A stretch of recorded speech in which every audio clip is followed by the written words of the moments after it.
Welcome to the Best Interest Podcast, hosted by Jesse Kramer, where we discuss today's best ideas in personal finance and investing. The Best Interest is a personal podcast meant for entertainment purposes only. It should not be taken as financial advice and is not prescriptive of your financial situation. Here's your host, Jesse Kramer. Hello and welcome to the Best Interest Podcast. My name is Jesse Kramer. This is episode 43 of the podcast.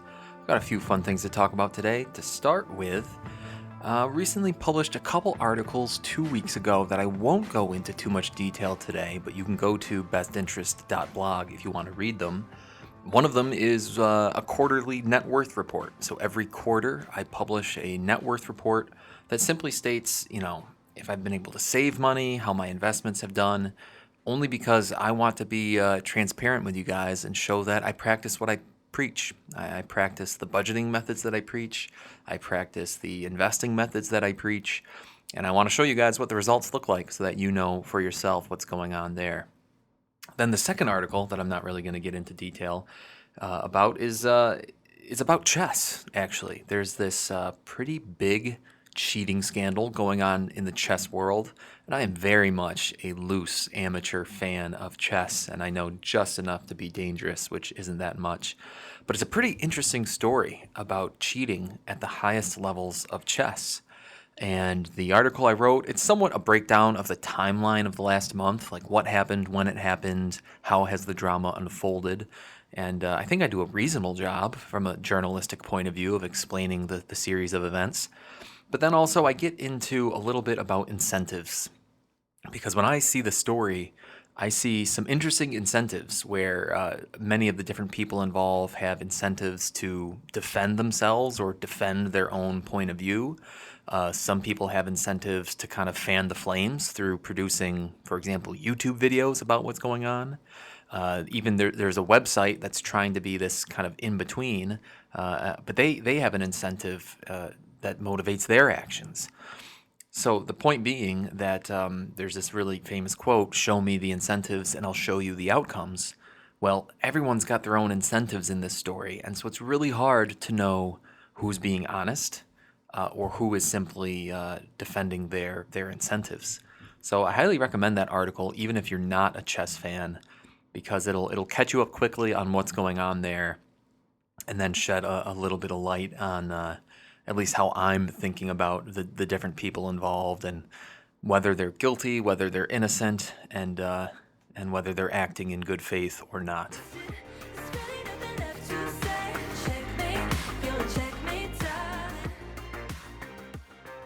But I do have a few things that are financially related to talk about today. And the first one is an article I wrote called Opportunity Paranoia and 6 More Ways Your Brain Sabotages Your Money. This is something I've been thinking about a lot, and this article's kind of been a while in the making, just different ideas here or there.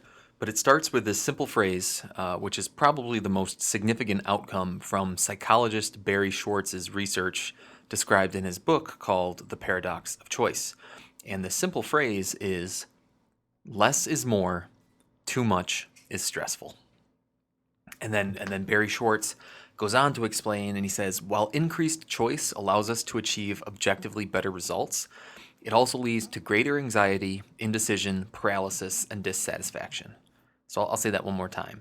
Increased choice leads to greater anxiety, indecision, paralysis, and dissatisfaction. This is known as the paradox of choice. As our choices increase, a few choices tends to make us happier than no choices at all. But too many choices actually makes us unhappy.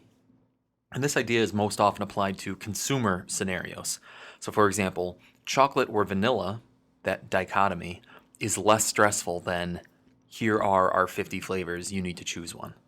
And my personal favorite example is why Costco, the store Costco, has such limited options.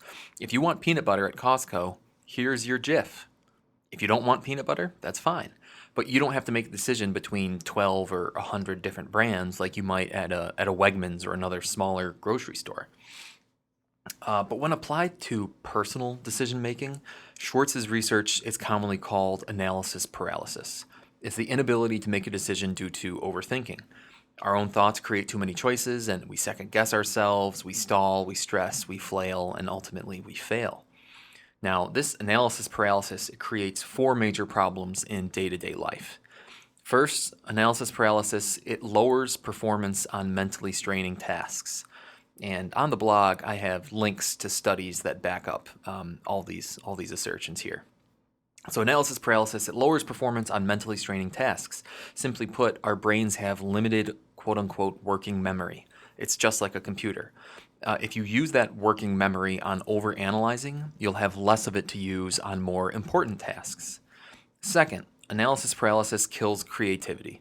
When your brain is caught up in analysis, your creative synapses are less active. Third, analysis paralysis saps willpower. This is the so-called decision fatigue. Our brains have a finite willpower each day, and if you use all that willpower while paralyzed on one decision, you'll have nothing left over for later decisions. And fourth, analysis paralysis ultimately makes you unhappy. This is the famous satisficer versus maximizer conundrum. Satisficers are people who solve a problem up until they're satisfied. Maximizers solve a problem until the solution is perfect. Analysis paralysis, that is a maximizing behavior, but study after study shows that satisficers are happier than maximizers.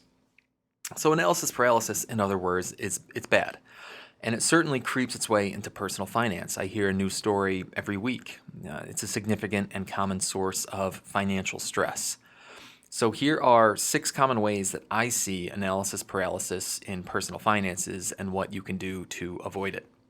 The first one, too much thought over too small a purchase. Should you buy the $5 Jif peanut butter or the $4 store brand? Just stop, because every decision, big or small, hurts your willpower for the rest of the day.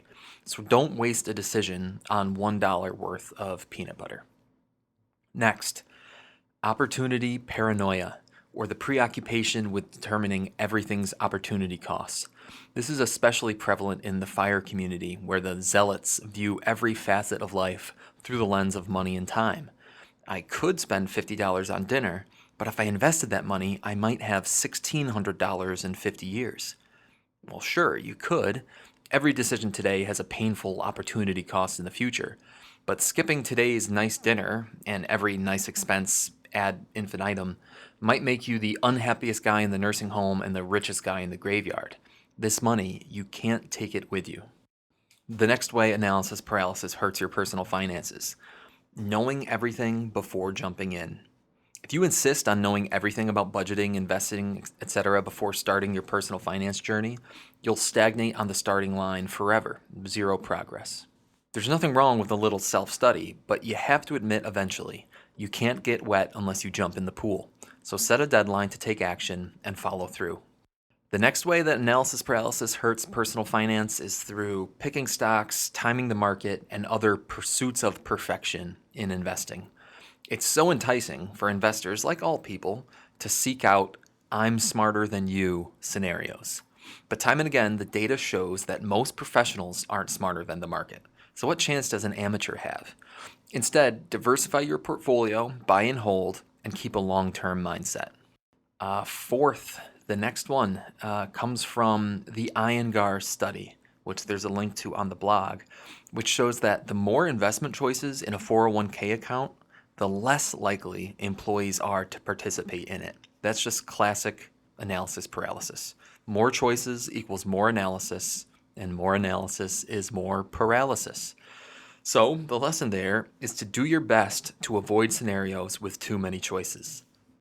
The next way that analysis paralysis hurts personal finances, I kind of took the opposite take on this one. Automation is key.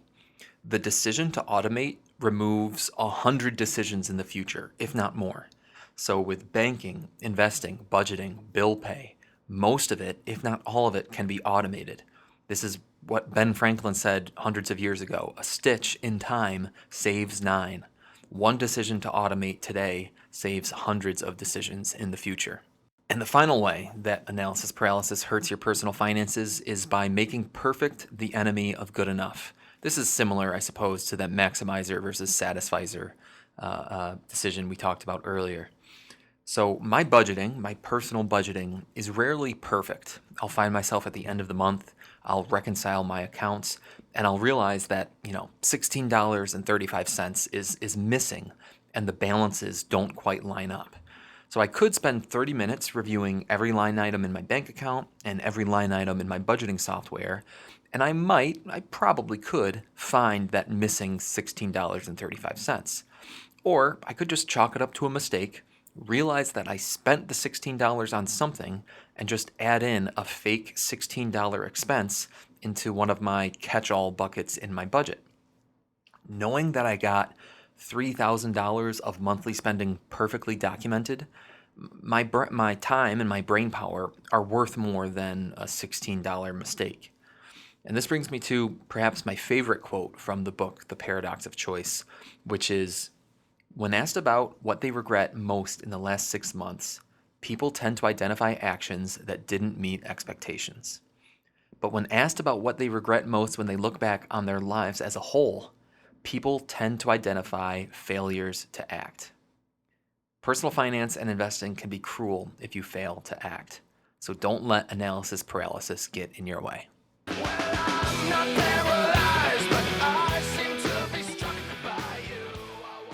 And speaking of not acting in your personal finances, that brings me to the next article on the best interest, which is called Omission, Commission: How Not Acting Can Cost You Millions. So commission is the act of committing. It's doing something. Omission is the absence of action or doing nothing. Now, I like George Carlin. Maybe you haven't heard of George Carlin. He's a very famous comedian. Now, he's dead now, but he was very famous in the 60s, 70s, 80s. He's extremely funny.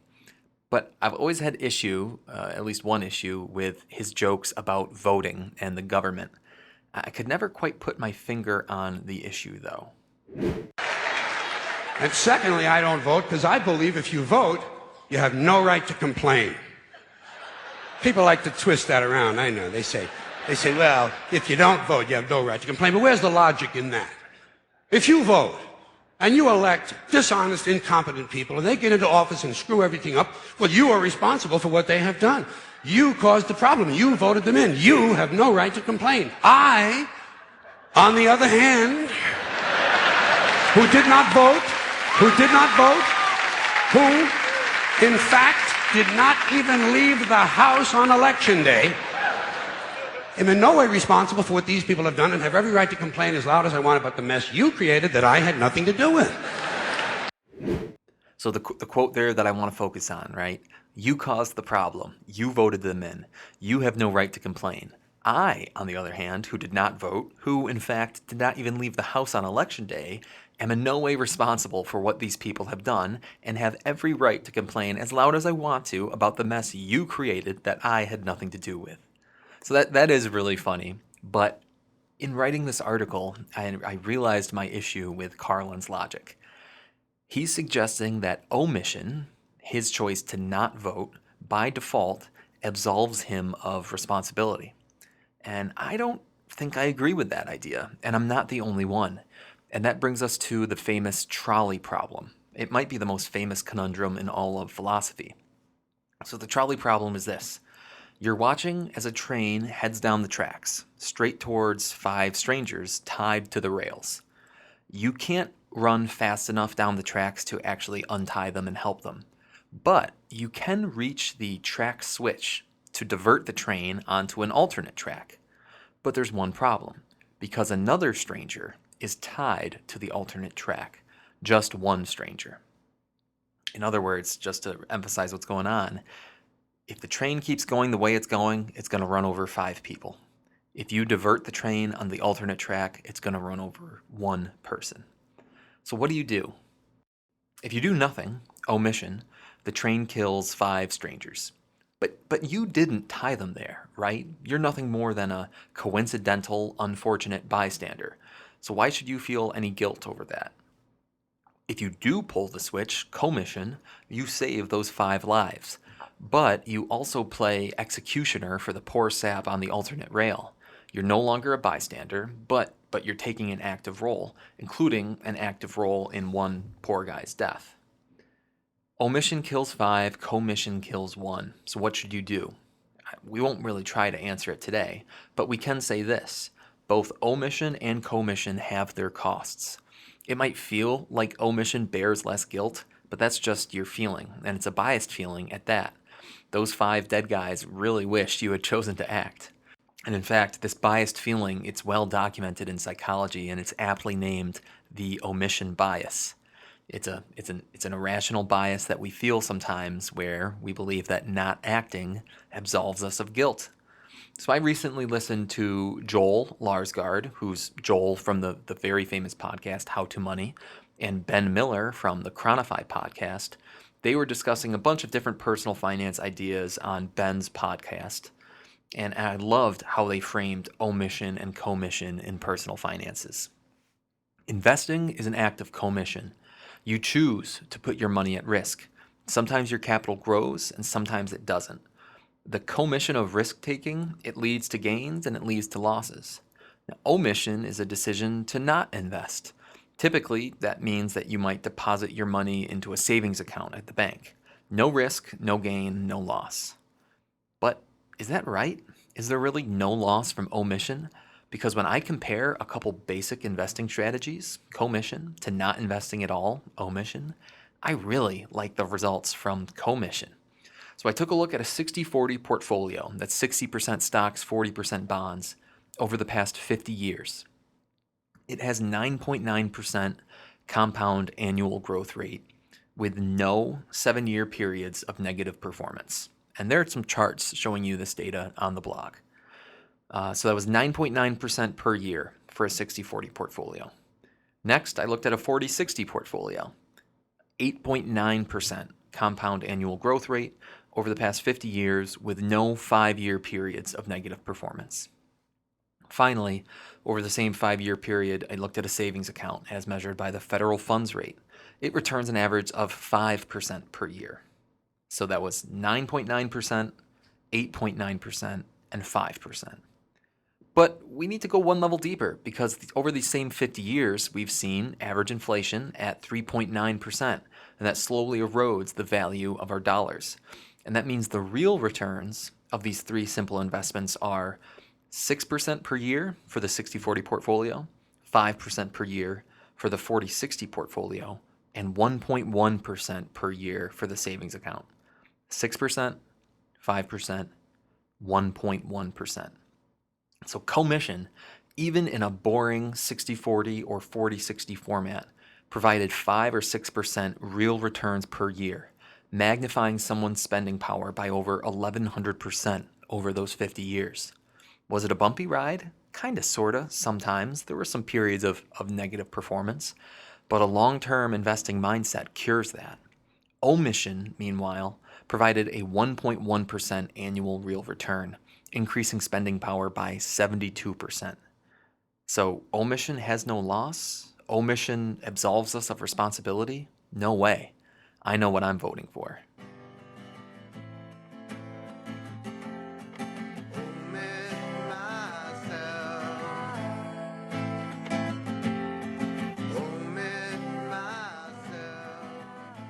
All right, we had a listener question from Rhett, and Rhett asked, with prices for stocks and ETFs hitting yearly lows, which ones are you accumulating more of?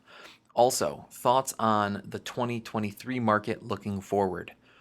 Good question, Rhett. Now, personally, I do not practice much market timing. I don't practice much market prediction. Now, that said, economic outlook isn't looking phenomenal right now, and we're most likely going to be entering an official recession. Some people say we're already there. There's some really cool data, though, showing when the stock market bottoms compared to when a recession bottoms. A recession bottoms, usually it's measured by gross domestic product, GDP, and usually, at least in this past 6 recessions, or I should say maybe the 6 most major recessions since World War II, the stock market has bottomed 4 or 5 months before the economy itself has bottomed. meaning we know that the stock market tends to be forward-looking, right? All of the analysts, all the players in the stock market, they're doing their best to predict the future. And while as individuals they might not be able to do so, as a collective, they're pretty good at that. And what that means is that 4 or 5 months before a recession is starting to tick upwards, right? 4 or 5 months before the very bottom of the recession, people in the stock market tend to look around and say, you know what? I think we're about to bottom, and then we're going to start turning around. And that's when the stock market starts picking up. If you don't get that timing right as an investor, what I should say is if you try to time it and don't get that timing right, in those same 6 recessions that I referred to before, if you had missed that timing by 4 or 5 months, you would have lost out on 20 or 25% return each of those times. And if you know anything, I mean, 20 or 25% return, that's like missing out 2 to 2.5, maybe even 3 years in the stock market. That's really significant. So my point of all this is I'm not trying to time the market. I'm not worried about the fact that the 2023, we might see a recession. We might see more pain in stocks. Simply because if I get the timing wrong, I know what that penalty might be.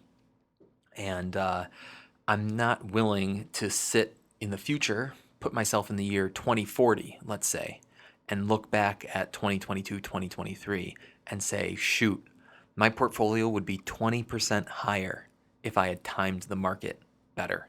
Or my portfolio would be 20% higher if I hadn't been such an idiot trying to time the market and failed. Right? Instead, I'm just staying the course. I'm staying in the market. My money is still there. I'm willing to put up with the ups and downs right now because I'm not selling anytime in the future. Well, anytime in the near future. I'm going to be selling in 25 years, something like that. And at that point, my expectation is that current market conditions will be simply a blip on the radar. Now, with prices of stocks and ETFs hitting yearly lows, which ones am I accumulating more of? I'm still dollar cost averaging. I'm still putting money into my Roth IRA, still putting money into my 401k, and I'm spreading that money around into my diversified portfolio. So I'm buying broad stock index funds, a couple mutual funds, a tiny little sliver of bond funds, and a sliver of some alternatives every month. That's what I'm doing every month. And that's what I'm going to continue doing every month for the next few decades. If I had a pile of play money right now and I had nothing to do with it, fans of the best interest know that I own a little bit of Berkshire Hathaway stock, the B shares, which, let's see, right now they're trading at $265. Year to date, they're down 12%. And from their high, they're down, their high was in March, actually, and they're down 26% since then. So Berkshire Hathaway is a company that I am a fan of. I'm a big fan of Warren Buffett and Charlie Munger, who run Berkshire Hathaway. So if I had some spare money and there was only one stock that I would put it into, that would be the one. But that's not really how I tend to invest. I only own Berkshire Hathaway because I think it's fun. I don't own it because I think I'm smarter than anyone else. My smart money goes into broad index funds. Boring, yes, but effective over the long run. I'd rather be boring and effective than exciting and wrong. Thanks, Rhett, for the question. Keep them coming. We can predict the future or resist the inevitable.